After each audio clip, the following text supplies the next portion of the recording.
So okay, so today we're going to talk more about cross-linking, and just so you know what's ahead, you're gonna hopefully many of you have gotten through the lab this week and played around with different ratios of cross-linkers. And then next you'll work on making a toy, and then you'll do a PowerPoint presentation on a polymer. You'll have a week off in between, as you know, but you will need to think ahead of that PowerPoint presentation, and hopefully your GSIs will be setting you up to do that.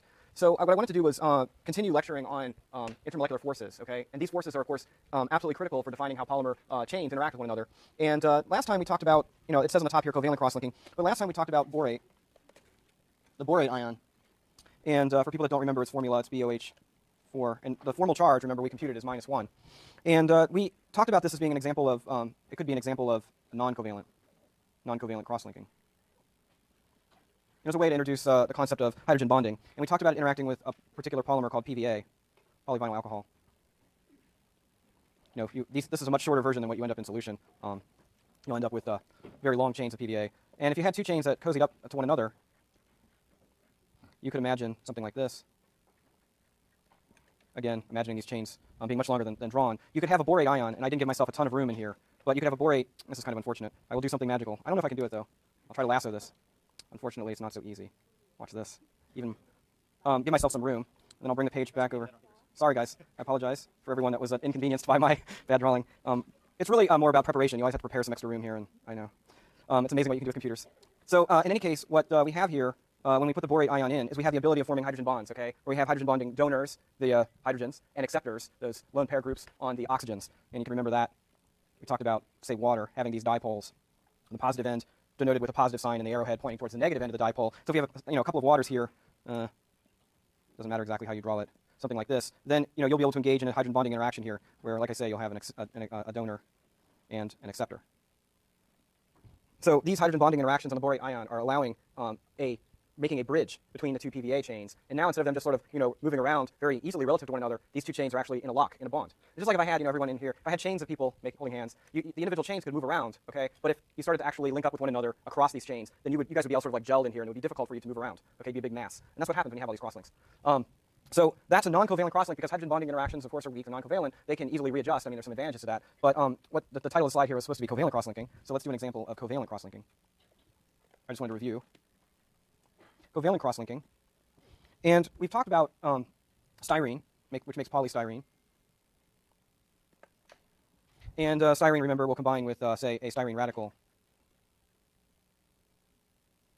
And, a styrene radical. And that would make a linear polymer chain, as we said before. But what if we, envisioned an exciting new molecule that is what we would call bifunctional? So this would be a bifunctional molecule called divinyl benzene. Divinyl benzene, or DVB. And another way of thinking about this is it's bifunctional. It has basically a double bond system on either end of the molecule, so two functionalities. And that could allow it to not only to participate in a linear chain, but to also make an interaction across chains, okay? And make a covalent linkage across chains. So you typically might see, and what you would do in this sort of polymerization reaction is you wouldn't put like all DVB in there. Then every single moiety could be able to cross-link with others. You'd actually dope it in at a lower percentage. You put like say 5-10% DVB in relative to the concentration of say styrene. And so you'd have sort of you call this the cross-linking ratio or something like this. And then you would have just a few cross-links say per linear chain. So you'd end up with something like this. And these are, that's a benzene. I'm going to shorthand those benzene rings, okay? So you'd have something like this. And remember that occasionally in your polymer chain, you'd have one of these DVBs inserted. Now, the last one here in this chain, let's say, could be in the radical configuration. It could continue on polymerizing.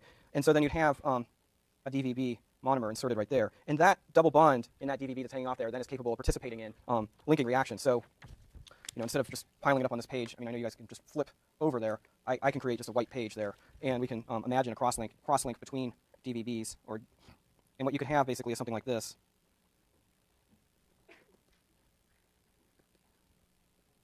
So remember, you have your double bond here, but imagine if you had another polymer chain coming in, like this.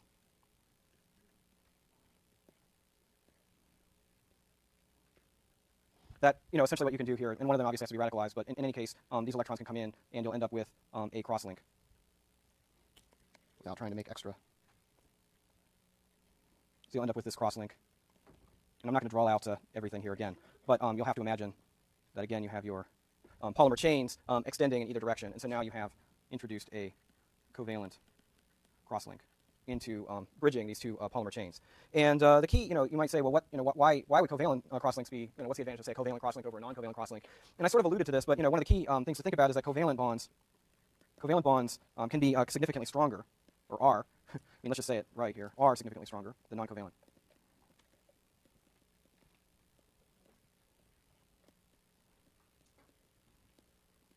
So what are we talking about in terms of strength? Well, if you're talking about hydrogen bonds versus the OH bonds in water, those we're talking about a 25-fold difference. And it can vary depending on the strength of the non-covalent interaction, but on the order of, say, 25-fold at least. Hydrogen bonds have small, say, less than 10 kilojoule per mole interactions, and say covalent bonds are around 100, just as a rough estimate. So, when you have considerable bond strength like that in polystyrene, you get a very rigid, nice polymer. Let's say if you cross-link polystyrene, but if you were to actually break that material, break that bond, it's not going to be able to reheal itself. So it's not a very malleable system. But if you have non-covalent bonds like hydrogen bonds, then you have more of a malleable situation, and those bonds can just break and reform very rapidly. Okay, so you can't do that if you break covalent bonds, but you end up with a much stronger material. So it's sort of a trade-off for that malleability potentially versus this overall strength of the material.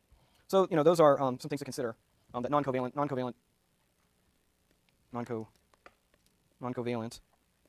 while weaker, can easily break and reform crosslinks.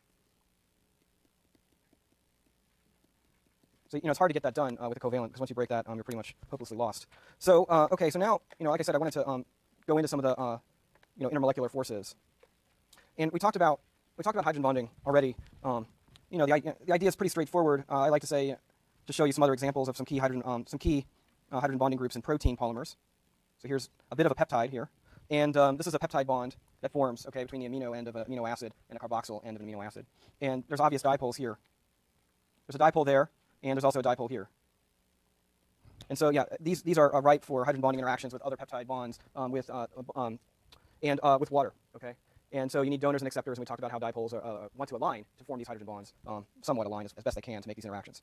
And we also talked about, or we hadn't yet talked about van der Waals interactions. I might have briefly alluded to it, but these are where we start to have induced dipoles. So you can imagine a water coming in contact with, with its dipoles, coming in contact with, say, something like an argon. If you look on your periodic table, it has 18 electrons around it, and I'm just going to draw it as a single atom with a shell.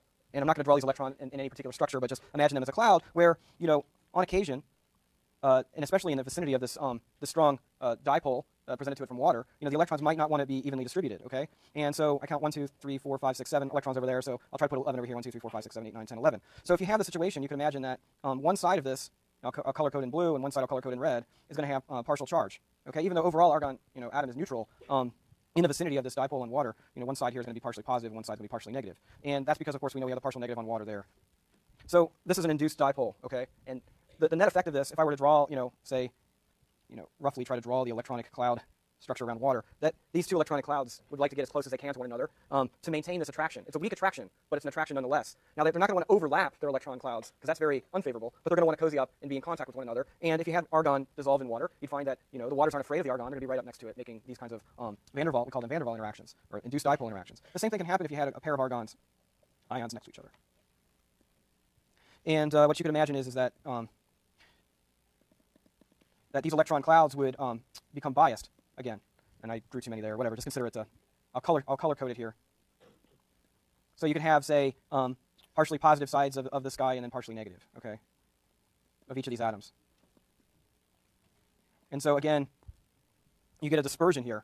You get a dispersion force, where basically the electrons are dispersing in a slightly biased way to one side or the other. We'll have slightly more electrons than the other. And when these atoms are in contact with one another especially, they'll want to sort of bias these electron clouds and create little induced dipoles. And they'll have a partial charge, partial positive end of one argon will line up with a partial negative of the other. And this has other names like London dispersion forces. But at the end of the day, the other key feature, of course, that we see in all van der Waals, non-covalent van der Waals interactions is the atoms like to make contact. Okay, and so when you think back to the experiments of Linus Pauling and others, and they crystallize small molecules and amino acids and so forth, they notice that between the different amino acids, they're not in the same polymer chain. Intermolecular distances between the atoms, we're telling them about these van der Waals distances. And what they imagine to be the electronic clouds around these atoms are just basically nearly just bumping into one another. Okay, and these distances are on the order of, say, between carbon and carbon and something like that, or around 3 angstroms, 3.5 angstroms. Okay, so then the other key interaction are hydrophobic interactions. And to think about these, I'm going to make a polymer that has two different kinds of functional groups in it. Okay, so imagine a polymer chain like this. And these lollipops, which I'll color code differently in a minute, are different functional groups. Okay? So I'll just randomly assign one functional group red and one functional group white. And to key this out, we'll say, well, this functional group, this functional group is something like, say, a methyl group, or an ethyl group, or say a benzene ring, something like that. I'll put an or there. And conversely, we'll have these other functional groups, and we'll give them, I'm sorry, and I want to just designate this class here as hydrophobic. That wasn't nice how I did that. So this class I'll designate as hydrophobic. And then on the other hand, we'll have hydrophilic. And you can imagine things like, alcohol groups like this. You could have an acid or an amide, something like that. So these could be hydrophilic groups. Okay, so the idea is that if you have, just imagine that, we'll just pick one or the other, for each, one from each of the categories that are in our polymers. We'll just have a polymer of two different groups, say a benzene ring and an alcohol, okay? And as you know, when you've made salad dressing, before or something like that, you mix vinegar and acid, actually acetate, and you're mixing that acid with some type of oil, like olive oil. The two don't mix very well. Now you can add something called an emulsifier to get a nice even mixture, and that's what some salad dressing companies do. But in any case, they don't mix well because, as you know, like dissolves like, and so the oil would rather be with itself, and the water soluble materials would like to be with themselves. So the idea is, in a polymer, unfortunately, all these functional groups are together. You have, say, hydrophobics and hydrophilics, and so to solve that problem, when you put the polymer, say, in a hydrophilic solvent like water, then the polymer will tend to want to change configuration, okay, and it will say form a closed structure where, I don't know how many I put in there. How many did I put? I put 4. So I'll try to maintain consistency. So we're going to put this in water, put the polymer in water. And so, we have some other groups around here.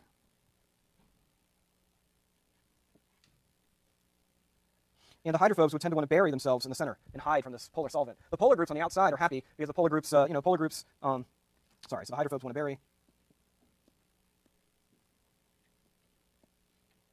The hydrophobes bury in the center, and the polar groups, or the hydrophilic groups, point towards solvent. Now, why would that happen? So why? Why does that happen? I mean, does anybody know why hydrophobes would want to get away from solvent?